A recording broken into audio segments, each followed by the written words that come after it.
The fierce urgency of being number 2, GOP, candidates fight each other as Trump cruises toward nomination.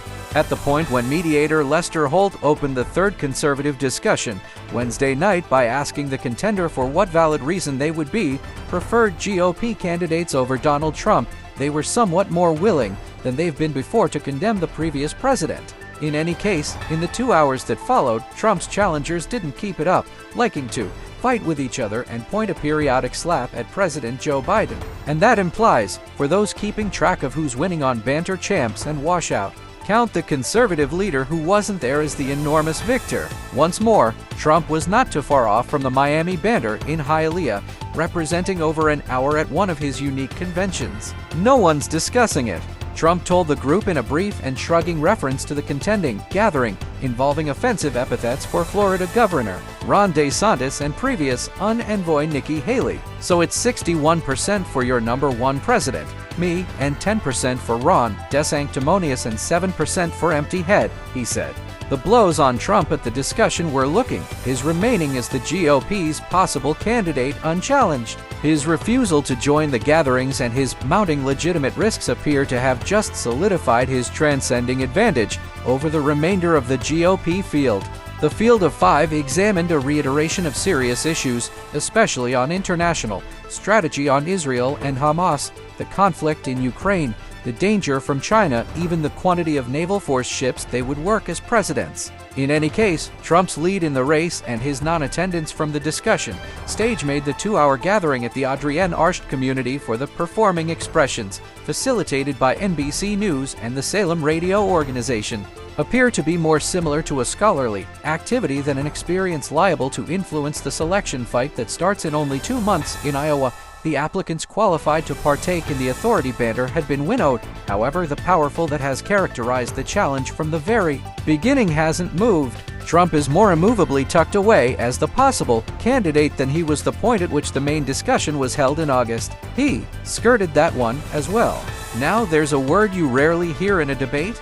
Not that there wasn't a periodic viral second in Miami. Businessperson Vivek Ramaswamy blamed Haley for false reverence in censuring TikTok on the grounds that her little girl has recognized utilizing the application. So you should deal with your family first. Avoid my girl with regard to your voice, Haley answered frostily. You're not kidding.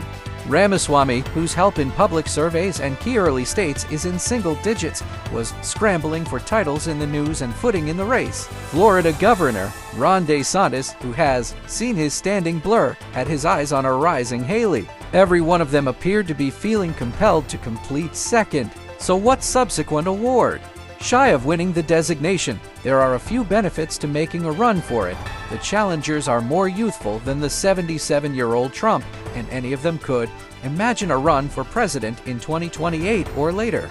That could make this a supportive practice run for, say, Haley and DeSantis that acquaints them with planned benefactors and electors. Ramaswamy and South Carolina Senator Tim Scott could wind up in the bureau in a Trump organization. There's been theory about Scott as a running mate for Trump.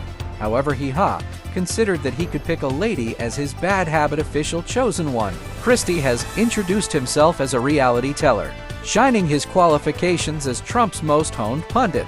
I'm tired of conservatives losing. This time, different competitors additionally offered some analysis of the leader. DeSantis recommended Trump was answerable for popularity-based triumphs in Tuesday's off-year decisions in Virginia, Kentucky, and Ohio. He said conservatives plan to become weary of winning, the Florida lead representative said, rehashing a line Trump has utilized. We saw the previous evening. I'm tired of conservatives losing.